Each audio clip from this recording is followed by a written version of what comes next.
आज की इस क्लास के अंतर्गत कक्षा 12वीं का फिजिक्स का हम एक पेपर कंप्लीट करेंगे इस वीडियो में। तो पूरे इम्पोर्टेंट प्रश्न हैं इस वीडियो में आपके लिए। पूरा वीडियो देखें और अच्छे से पूरे प्रश्नों को आप कंप्लीट ज़रूर करें। तो बिना किसी देरी के पहले प्रश्न की ओर हम बढ़ते हैं। तो ये आपका पहला प्रश्न है यहाँ पे। निम्नलिखित में न्यूनतम आवेश है तो कौन सा है? 10 स्थैतिक कूलाम। दूसरा है धातु का परावैद्युतांक होता है तो कैसा होता है? अनंत। तो ये आपके यहाँ पे पहले प्रश्न के रिक्त स्थान हैं, सही विकल्प हैं। कंप्लीट अच्छे से कर लें। अब हमारे अगले प्रश्न को हम पढ़ लेते हैं। स्क्रीनशॉट आपने लिया होगा। तो ये है आपका एक गोली चालक की धारिता का सूत्र, तो 12 नंबर वाला। चौथा है एक तार को खींचकर हो जाएगा उसकी लंबाई 3 गुना करने पर उसका प्रतिरोध 9 गुना हो जाएगा।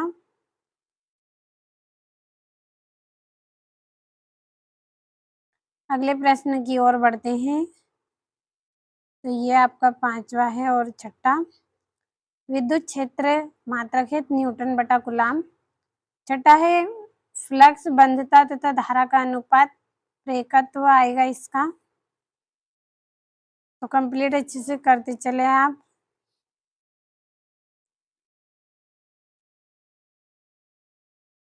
अब ये आपके रिक्त स्थान 6 म्यू एफ धारिता के 3 संधारित्र को श्रेणी क्रम में जोड़ा गया है।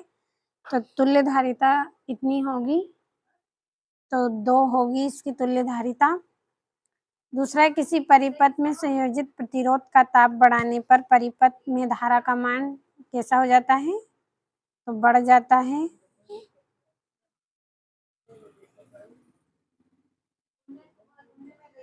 तीसरा, चुंबकीय क्षेत्र में गतिमान आवेश पर लगने वाले बल को डैश कहते हैं।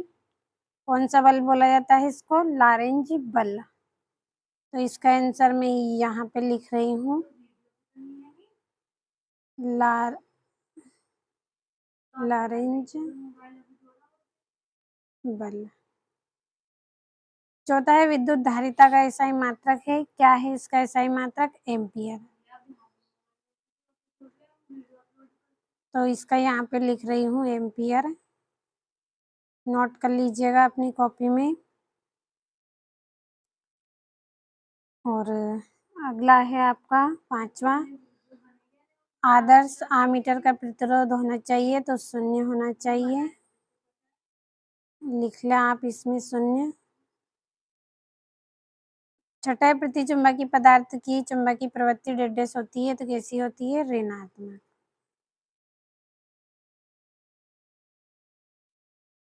कंप्लीट अच्छे से करें, जल्दी से स्क्रीनशॉट लें।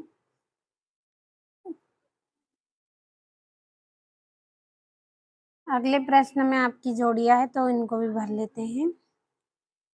पहली जोड़ी धारा घनत्व, तो इसकी पहली जोड़ी रहेगी आपकी ये वाली।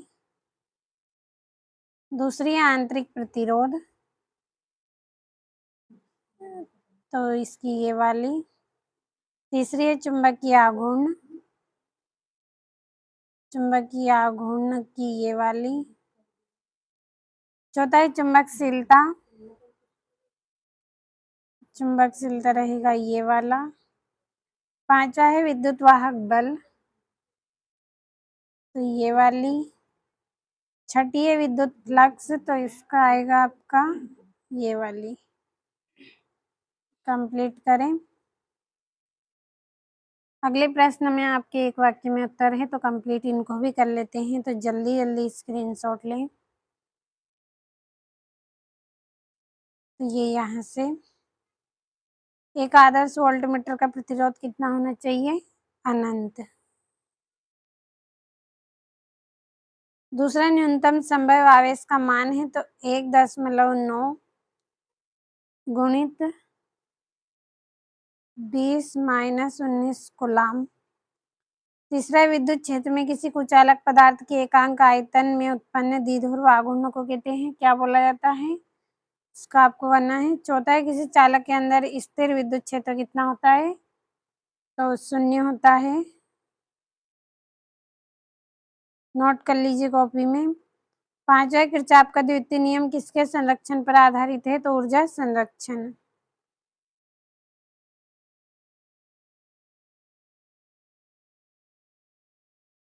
नोट कर लीजिए अपनी बुक में।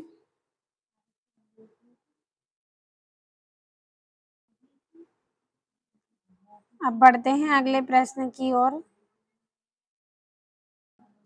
अगले प्रश्न में आपके सत्य असत्य हैं, तो मैं यहाँ पे निशान लगा रही हूँ, आप अच्छे से पढ़ लीजिएगा इनको। तो पहले का आपका सत्य, दूसरा असत्य रहेगा, तीसरा आपका सत्य रहेगा, चौथा है वो आपका सत्य रहेगा, 5वां है वो आपका सत्य रहेगा। कंप्लीट अच्छे से कर लेना है।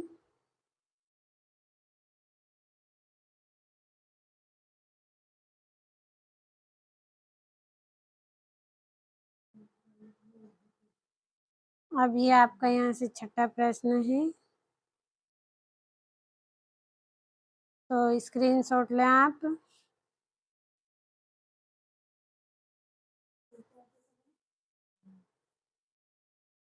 अब 9वें प्रश्न को पढ़ लेते हैं, तो ये यहाँ से कंप्लीट करें।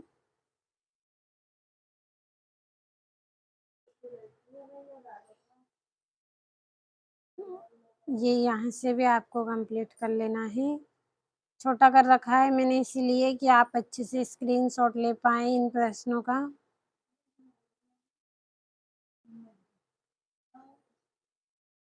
बढ़ते हैं अगले प्रश्न की ओर, तो ये यहाँ से भी आप कंप्लीट कर लें। पूरे आपके ऐसे प्रश्न हैं जो आपको एग्ज़ाम में अच्छे अंक दिलवाने में काफ़ी महत्वपूर्ण रहेंगे, तो अच्छे से आप बस कंप्लीट करते चले। तो आप यहाँ से इतने प्रश्नों का स्क्रीनशॉट लें, फिर 19वें प्रश्न का आप बाद में लीजिए। ये यहाँ से अगले प्रश्न को पढ़ लेते हैं, तो ये आपका 19वां बायो सेवर्ट का नियम लिखना है आपको। 4-4 नंबर के हैं दोनों प्रश्न, और ये यहाँ से भी कंप्लीट करें। सारे इम्पोर्टेंट प्रश्न हैं, तो अच्छे से आप कंप्लीट कर लें इनको।